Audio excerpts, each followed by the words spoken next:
Bonjour à tous, je suis le Chapelier Fou. Aujourd'hui, nouveau concept sur la chaîne, les Il faut rendre aux Oscars. Le concept est très simple, prendre des films qui se sont tapés des énormes bides à leur sortie et voir si ça méritait un four de cette envergure. Et aujourd'hui, on aborde un cas qui me trottait dans la tête depuis un certain temps, La planète au trésor, un nouvel univers.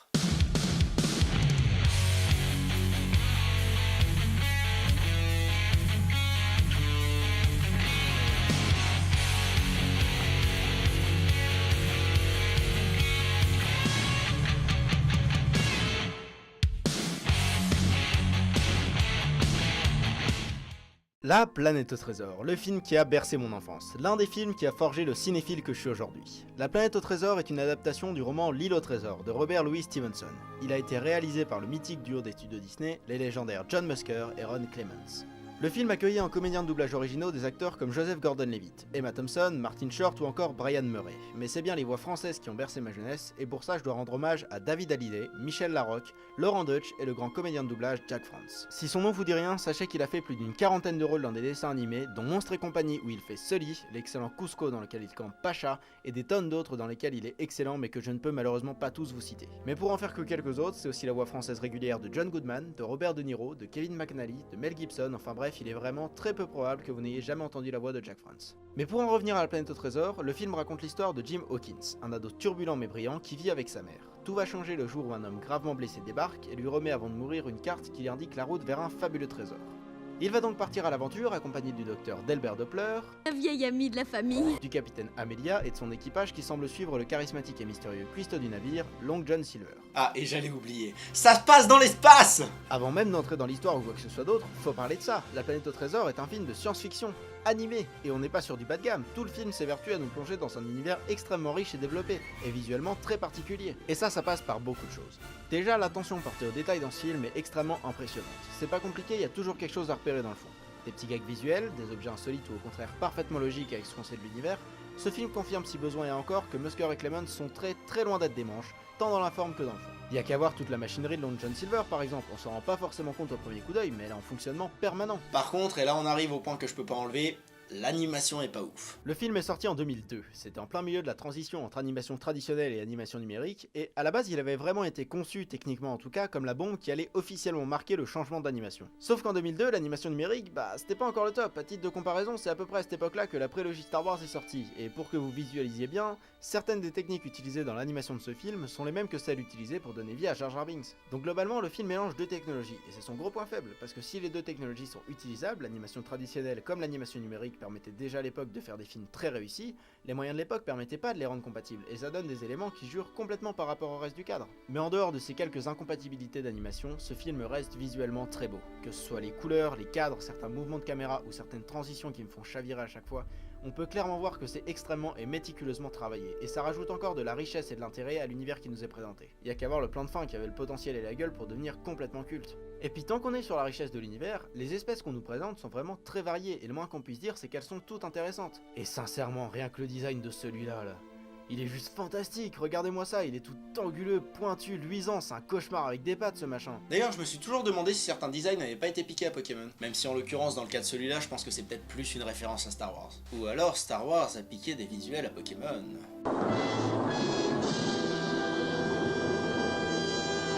Et là, je parle encore que de ce qu'on voit, des images, mais il y a tellement plus que ça. Les personnages sont absolument géniaux. C'est le genre de film où c'est impossible de savoir précisément quel personnage est ton préféré, parce qu'ils sont tous excellents. En plus, dans La planète au trésor, les dialogues sont remarquablement bien écrits, déjà dans l'émotion, mais aussi beaucoup dans l'humour. Et pour ça, on a des spécialistes. Déjà, on a Morph. Morph, c'est le comic relief conçu pour les enfants. Au passage, je suis prêt à parier un chapeau que dans le livre de Stevenson, c'était un perroquet. Toujours est-il que c'est bien ces répliques qui font marrer les petits autant que les plus grands, même s'il a tendance à fonctionner toujours un peu sur la même mécanique. Miguel parano, on est mort. Ensuite, on a Ben. Ben, c'est un robot amnésique et complètement fucked up qui apporte son aide à Jim Hawkins et ses associés pour trouver le trésor du terrible capitaine Flint. Et son côté loufoque et déjanté amène une autre forme d'humour, peut-être un peu plus adulte par moment, mais définitivement conçu pour faire marrer tout le monde. Excuse-toi, je sais pas trop, mais je crois que je commence à avoir ma vie qui défile devant mes webcams. Enfin, j'espère que c'est bien ma vie. Quelqu'un m'a vu danser avec une androïde nommée Youpi! Et surtout, on a Delbert. Le docteur Delbert Doppler, de base, c'est un personnage incroyable. Probablement l'un des personnages les plus profonds et les plus intéressants de tous les films Disney. A la base, Delbert c'est un ami de Sarah Hawkins, la mère de Jim. Et déjà j'aimerais qu'on s'arrête 2 minutes sur ça parce que c'est rare, une amitié homme-femme qui soit juste une amitié homme-femme au ciné, surtout dans les dessins animés. Même si en l'occurrence les studios Disney en ont un peu fait leur spécialité ces dernières années, et c'est tant mieux d'ailleurs. Et même si là effectivement le docteur Doppler a droit à sa petite romance avec le capitaine Amelia, c'est avant tout pour aider son ami qu'il s'embarque là-dedans. Sérieusement, tout ce qu'on doit faire depuis le début du film jusqu'au moment où le mystère autour de la carte s'éclaircit, c'est essayer du mieux qu'il peut de soutenir son ami débordé et épuisé qui doit gérer de front son auberge et son fils qui s'attire emmerde sur emmerde et qui doit le faire toute seule parce que son connard de mari s'est tiré sans se retourner. Et tout ce qu'il essaye de faire lui, c'est se rapprocher de Jim pour le comprendre et l'aider du mieux qu'il peut, et je trouve ça incroyablement couillu d'avoir placé tout ça dans un seul personnage secondaire, particulièrement quand celui-ci est conçu pour les enfants. Après, si le film s'est mangé le plancher du box-office, c'est peut-être aussi un peu parce qu'il était vraiment tourné vers les plus âgés, mais on y reviendra après. Toujours est-il que le docteur Delbert Doppler est un personnage exceptionnel. Et mieux, qu'est-ce qu'il est drôle. Il a ses séquences sérieuses, il a ses phases émotions, il a droit à un développement digne des plus grands, mais quand il s'y met, qu'est-ce qui me fait délirer. Sérieusement, la sauvagerie de l'humour de ce mec, elle a pas encore trouvé d'égal chez Disney, je crois bien. Excusez-moi, brutal pirate. Oui, vous, je m'interrogeais.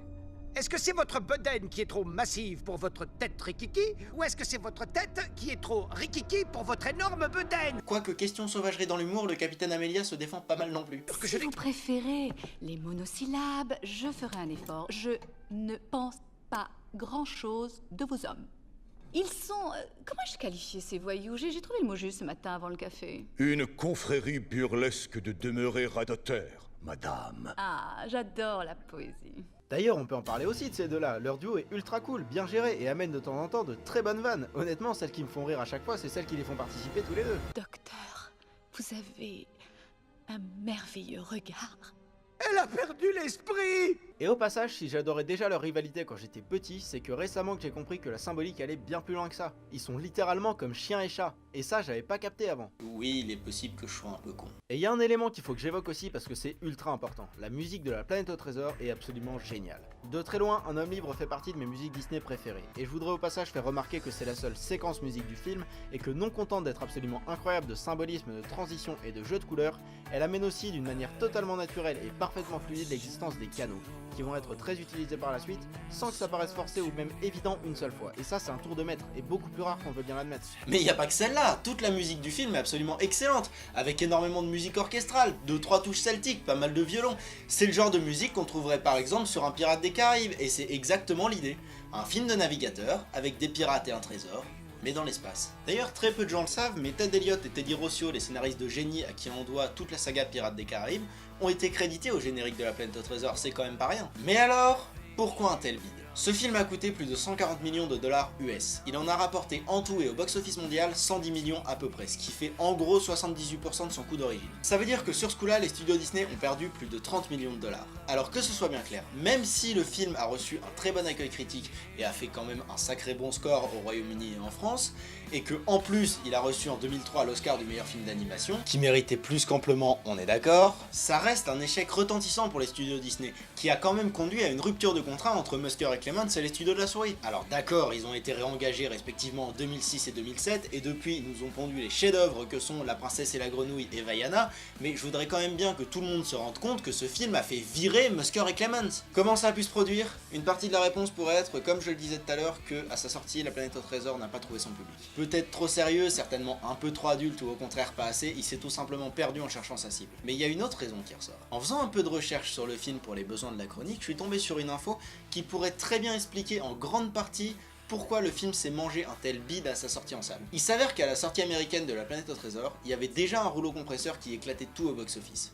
Et ce rouleau compresseur, c'était Harry Potter 2. En tant que deuxième né d'une des sagas les plus lucratives de l'histoire du cinéma, il a tout broyé sur son passage, et c'est tout naturellement que le Challenger bizarroïde de Disney s'est fait écraser en même temps que les autres. En France et au Royaume-Uni, La Planète au Trésor a fait un plutôt bon score à sa sortie en salle. Ils ont vraiment fait pas mal d'entrées. Mais ça a pas suffi, et ça m'étonnerait pas que l'énorme pavé qu'était la Chambre des Secrets dans la mare du box-office en soit en grande partie responsable. C'est tout pour cette première édition d'Il faut rendre aux Oscars. Comme vous l'aurez compris, ce premier film était plus une cause à défendre, mais c'est vraiment parce que ça me fend vraiment le cœur qu'il n'ait pas eu tout le succès qu'il mérite largement, et qu'un de mes objectifs principaux sur cette chaîne a toujours été de lui rendre justice. Mais vous inquiétez pas, il y aura aussi d'autres cas cinématographiques plus controversés dans cette émission, je vous le promets. J'espère que ce nouveau concept vous aura plu, ça faisait vraiment un certain temps que je voulais le lancer et je suis super content d'avoir réussi à le faire.